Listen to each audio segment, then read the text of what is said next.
The Boy Who Cried Wolf. Every day a shepherd boy sat on a hill watching the village sheep. His job was to make sure nothing bad happened to the sheep. One afternoon, the boy decided to play a trick on the villagers. "Wolf! Wolf!" he cried. "There's a wolf chasing the sheep!"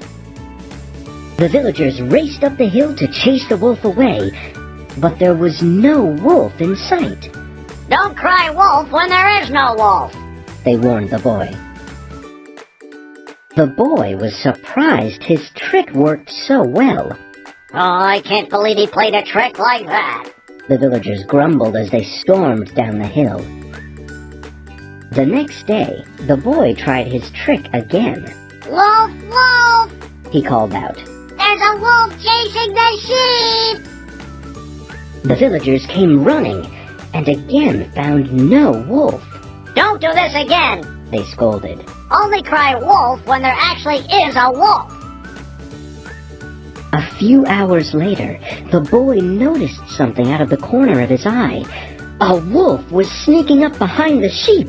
"Wolf! Wolf!" He cried in a panic. No one came. "Wolf! Wolf! He cried again. Please help! There's a wolf chasing the sheep!" Still no one came. At sunset, the boy did not return the sheep to the village as he normally did. The villagers went up the hill to check on the sheep.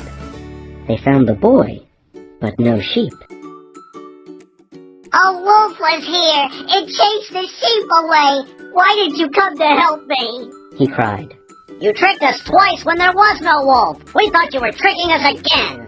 said the villagers. "I shouldn't have cried wolf when there was no wolf," said the boy. "I'm sorry for my tricks." An old man comforted the boy. If you tell too many lies, no one believes you when you tell the truth, he said. The end.